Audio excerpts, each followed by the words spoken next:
اللہ اللہ اللہ۔ سورہ شورى کی آیت نمبر 44 سورہ شورى کا 5واں رکوع اور 25ویں پارے کا 6واں رکوع۔ اللہ رب العالمین نے ارشاد فرمایا وَمَن يُضْلِلِ اللَّهُ فَمَا لَهُ مِن وَلِيٍّ مِّن بَعْدِهِ، اور جسے اللہ گمراہ کرے اس کا کوئی رفیق نہیں اللہ کے مقابل، یعنی اس کا کوئی ایسا دوست نہیں ہے، کوئی ایسا اس کا مددگار نہیں ہے جو اللہ کا مقابلہ کر کے اسے عذاب سے بچا سکے۔ وَتَرَى الظَّالِمِينَ لَمَّا رَأَوُا الْعَذَابَ، اور تم ظالموں کو دیکھو گے کہ جب وہ عذاب دیکھیں گے، یعنی قیامت کے دن جب ظالم عذاب دیکھیں گے تو تم ظالموں کا حال دیکھو گے۔ یقولون، وہ کہیں گے، حل الی مرد من سبیل، کیا واپس جانے کا کوئی راستہ ہے، یعنی کیا دنیا میں واپس جانے کا کوئی راستہ ہے تاکہ وہاں جا کر ہم ایمان لے آئیں۔ وَتَرَاهُمْ يُعْرَضُونَ عَلَيْهَا خَاشِعِينَ مِنَ الذُّلِّ يَنظُرُونَ مِن طَرْفٍ خَفِيٍّ، اور تم انہیں دیکھو گے کہ آگ پر پیش کیے جاتے ہیں ذلت سے، دبے لچے چھپی نگاہوں دیکھتے ہیں۔ یعنی کل بروز قیامت تم ظالموں کافروں کا حال یہ دیکھو گے کہ جہنم کی آگ پر وہ پیش کیے جائیں گے، ذلیل و رسوا ہوں گے، اور وہ دبے ہوئے ہوں گے، گھبرائے ہوئے ہوں گے، شرمندہ ہوں گے، اور نگاہ اٹھا کر دیکھ نہیں سکیں گے، چھپی نگاہوں سے دیکھ رہے ہوں گے۔ یعنی ذلت و خوف کی وجہ سے جہنم کی آگ کو چھپی نگاہوں سے دیکھیں گے، جیسے کسی شخص کو قتل کے لیے لایا جائے اور مارنے والے کے ہاتھ میں تلوار ہو، تو وہ جس کے ہاتھ میں تلوار ہو اسے چھپی نگاہ سے دیکھتا ہے، خوف کے مارے، ذلت کے باعث۔ وَقَالَ الَّذِينَ آمَنُوا إِنَّ الْخَاسِرِينَ الَّذِينَ خَسِرُوا أَنفُسَهُمْ وَأَهْلِيهِمْ يَوْمَ الْقِيَامَةِ، اور ایمان والے کہیں گے بے شک ہار میں وہ ہیں جو اپنی جانیں اور اپنے گھر والے ہار بیٹھے قیامت کے دن۔ خاسرین، خسران والے، نقصان میں برباد ہونے والے وہ لوگ ہیں جنہوں نے اپنے آپ کو برباد کیا اور اپنے گھر والے ہار بیٹھے قیامت کے دن۔ اپنی جانوں کا ہارنا تو یہ ہے کہ وہ کفر اختیار کر کے جہنم کے عذاب میں گرفتار ہوئے اور ہمیشہ وہ جہنم میں رہیں گے، اور گھر والوں کا ہارنا یہ ہے کہ ایمان لانے کی صورت میں جنت کی جو حوریں ان کے لیے مقرر تھیں، کفر اختیار کرنے کی وجہ سے ان سے محروم ہو گئے۔ الا، سنتے ہو، سنو، ان الظالمین فی عذاب مقیم، بے شک ظالم ہمیشہ کے عذاب میں ہیں، یعنی کافر ہمیشہ کے عذاب میں ہوں گے۔ وما کان لہم من اولیاء ینصرونہم من دون اللہ، اور ان کے کوئی دوست نہ ہوئے کہ اللہ کے مقابل ان کی مدد کرتے، یعنی قیامت کے میدان میں کافروں کو کوئی دوست کام نہ آئے گا جو اللہ کا مقابلہ کر کے ان کی مدد کرے اور اللہ کے عذاب سے بچا سکے۔ وَمَن يُضْلِلِ اللَّهُ فَمَا لَهُ مِن سَبِيلٍ، اور جسے اللہ گمراہ کرے اس کے لیے کہیں راستہ نہیں، کہیں خیر کا راستہ نہیں، نہ وہ دنیا میں حق تک پہنچ سکتا ہے، نہ آخرت میں وہ جنت تک پہنچ سکتا ہے۔ اللہ تعالیٰ ہمیں گمراہی سے بچائے۔ استجیبوا لربکم من قبل ان یأتی یوم لا مرد له من اللہ، اپنے رب کا حکم مانو اس دن کے آنے سے پہلے جو اللہ کی طرف سے ٹلنے والا نہیں، یعنی اپنے رب کا حکم مانو اور سید عالم محمد مصطفیٰ صلی اللہ علیہ وسلم کی فرما برداری کر کے توحید اختیار کرو، اللہ تعالیٰ کی عبادت اختیار کرو اس دن کے آنے سے پہلے جو اللہ کی طرف سے ٹلنے والا نہیں، یعنی موت کے آنے سے پہلے اور قیامت کے آنے سے پہلے۔ ما لکم من ملجأ یومئذ وما لکم من نکیر، اس دن تمہیں کوئی پناہ نہ ہوگی اور نہ تمہیں انکار کرتے بنے، اپنے گناہوں کا انکار کر کے بھی تمہیں چھٹکارا نہیں ملے گا، یعنی اس دن کوئی نجات کی صورت نہیں ہے، نہ عذاب سے بچ سکتے ہو، نہ اپنے برے گندے اعمال کا انکار کر سکتے ہو۔ وہ گندے اعمال جو تمہارے نامہ اعمال میں درج ہوں گے تم ان کا انکار بھی نہیں کر سکو گے، اور انکار کرو پھر بھی عذاب سے بچ نہ سکو گے۔ ما لکم من ملجأ یومئذ وما لکم من نکیر، اس دن تمہیں کوئی پناہ نہ ہوگی اور نہ تمہیں انکار کرتے بنے، یعنی تم انکار بھی نہ کر سکو گے اپنے گناہوں کا۔ فَإِنْ أَعْرَضُوا، تو اگر وہ منہ پھیریں، ایمان لانے سے منہ پھیریں، اطاعت و فرمانبرداری کرنے سے منہ پھیریں، فَمَا أَرْسَلْنَاكَ عَلَيْهِمْ حَفِيظًا، تو ہم نے اے محبوب آپ کو ان پر نگہبان بنا کر نہیں بھیجا کہ آپ پر ان کے اعمال کی حفاظت لازم ہو، تو یہ خود گناہوں کے ذمہ دار ہیں۔ ان علیک الا البلاغ، آپ پر تو نہیں مگر پہنچا دینا، اور وہ آپ نے ادا کر دیا۔ صدر افاضل مولانا نعیم الدین مراد آبادی علیہ رحمہ فرماتے ہیں وَكَانَ هَذَا قَبْلَ الْأَمْرِ بِالْجِهَادِ، یہ جو حکم تھا یہ جہاد سے پہلے تھا۔ اب بہت سے معاملات میں لوگوں کو غلط کام پر روکا جاتا ہے اور وہ نہ مانے تو شریعت اسلامیہ کے کئی اصول ہیں، کئی موقعوں پر انہیں سزا دی جاتی ہے۔ یعنی اگر کوئی شخص کافر ہمارے ملک میں آ کر فساد پھیلانا چاہے تو ہم یہ نہیں کہہ سکتے کہ قرآن پاک میں یہ ہے کہ اے محبوب آپ پہ تو صرف پہنچا دینا ہے، تو ہم بھی اس کو نصیحت کر دیں، پھر وہ نبی اکرم صلی اللہ علیہ وسلم کی گستاخی کرنا چاہے تو کرتا رہے، ملک میں شر پھیلانا چاہے تو پھیلاتا رہے۔ ایسا نہیں ہے، بلکہ اب جہاد کا حکم آ چکا ہے تو اسے روکا جائے گا، اسے سزا دی جائے گی۔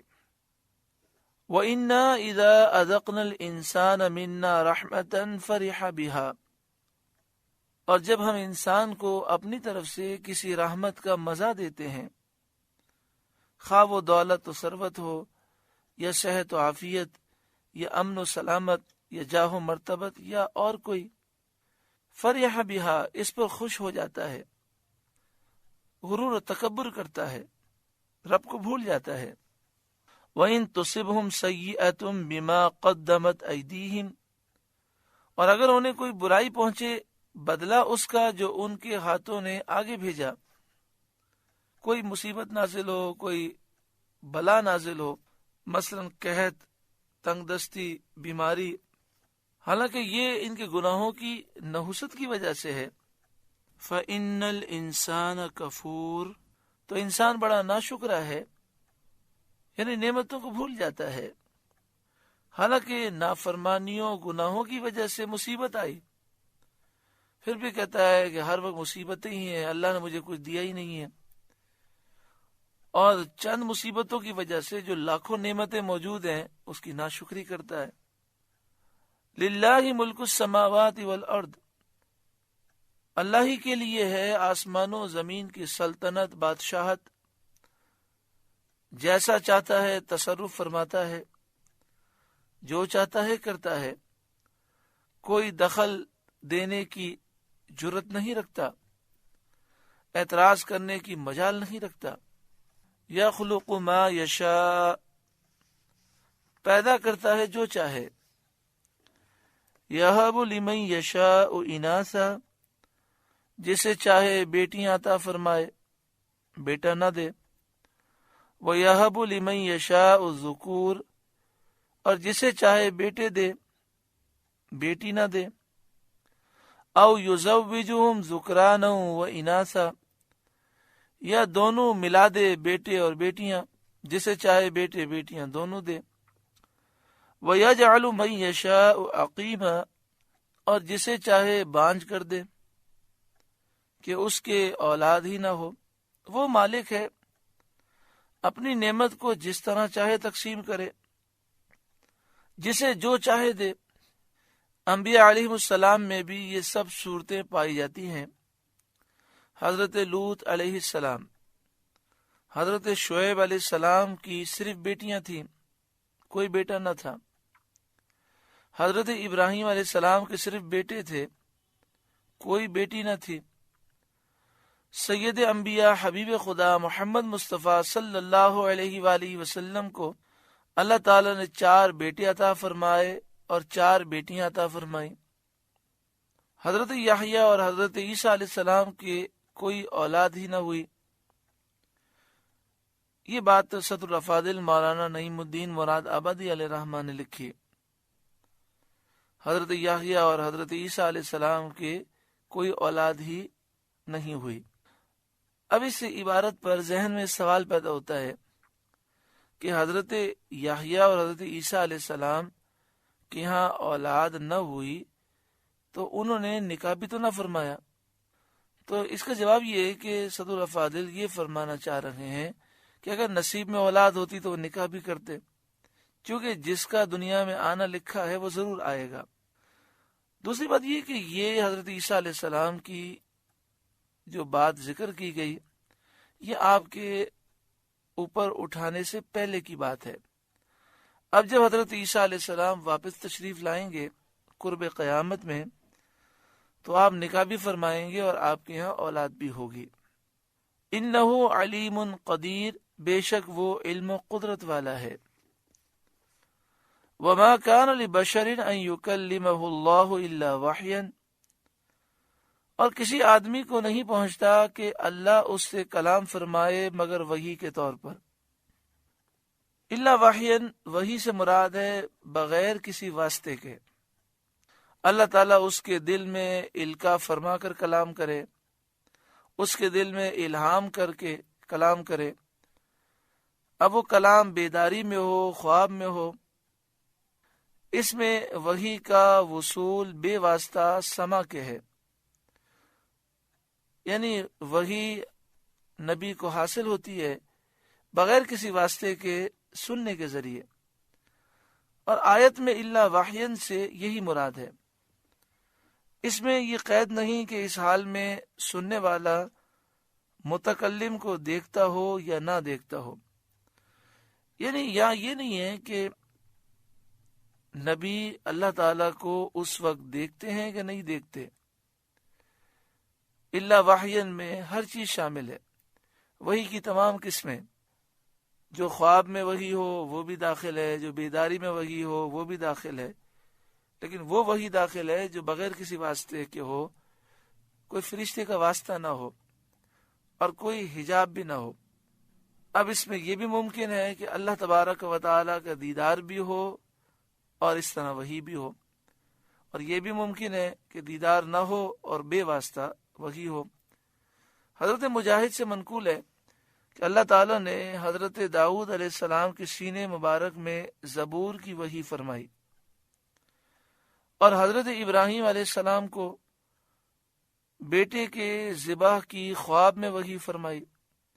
تو حضرت داؤد علیہ السلام کے دل میں اللہ تعالیٰ نے ڈائریکٹ القاء فرمایا، حضرت ابراہیم علیہ السلام کو خواب میں وحی فرمائی، اور سید عالم صلی اللہ علیہ وسلم سے معراج میں اسی طرح کی وحی فرمائی، جس کا فَأَوْحَى إِلَىٰ عَبْدِهِ مَا أَوْحَى میں بیان ہے کہ اللہ نے فرمایا اپنے بندے خاص پر اللہ نے وحی فرمائی جو وحی فرمائی، وہ راز ہے۔ یہ سب اسی میں داخل ہے۔ اور نبی اکرم صلی اللہ علیہ وآلہ وسلم نے شب معراج اللہ تعالیٰ کا کلام بھی سماعت کیا اور اللہ کا دیدار بھی کیا۔ انبیاء علیہ الصلاۃ والسلام کے خواب سچے ہوتے ہیں، جیسا کہ حدیث شریف میں موجود ہے کہ انبیاء کے خواب وہی ہیں۔ آگے شاد فرمایا او من وراء حجاب، یا یوں کہ وہ بشر پردائے عظمت کے ادھر ہو، اللہ تعالی بشر سے کلام فرمائے اور وہ بشر عظمت کے پردے کے دوسری طرف ہو، یعنی رسول پس پردہ اللہ کا کلام سنے۔ اس طرح وحی میں بھی کوئی واسطہ نہیں ہوتا، مگر سننے والے کو اس حال میں اللہ کا دیدار نہیں ہوتا۔ حضرت موسیٰ علیہ السلام اس طرح کے کلام سے مشرف فرمائے گئے۔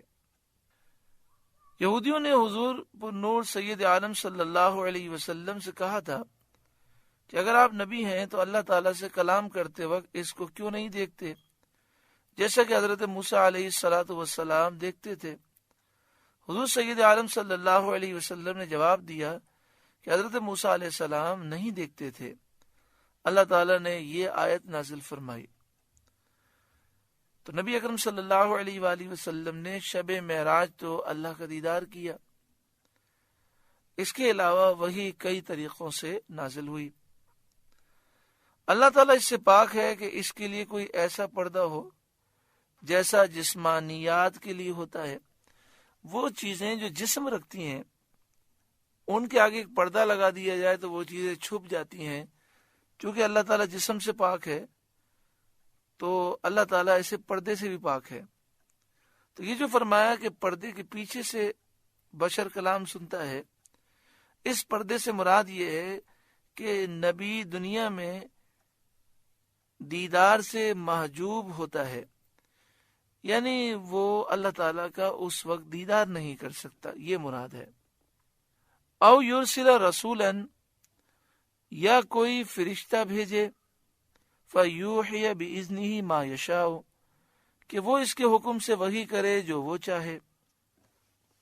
وحی کے اس طریقے میں رسول کی طرف فرشتے کے واسطے سے وحی نازل ہوتی ہے۔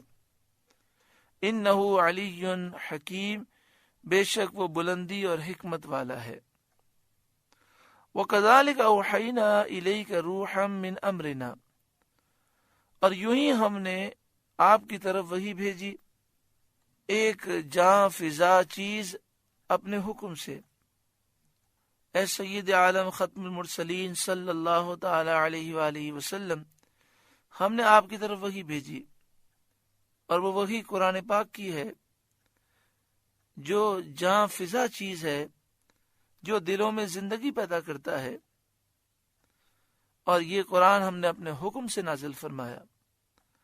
ما کنت تدری مل کتاب والایمان، اس سے پہلے نہ آپ کتاب جانتے تھے نہ شریعت کے احکام کی تفصیل آپ جانتے تھے۔ وَلَكِنْ جَعَلْنَاهُ نُورًا نَهْدِي بِهِ مَن نَّشَاءُ مِنْ عِبَادِنَا، ہاں ہم نے اسے نور کیا جس سے ہم راہ دکھاتے ہیں اپنے بندوں میں سے جسے چاہتے ہیں۔ یعنی یہ قرآن پاک ہم نے نازل فرمایا اور اسے نور بنایا، اس نور کے ذریعے ہم جسے چاہتے ہیں راستہ دکھاتے ہیں۔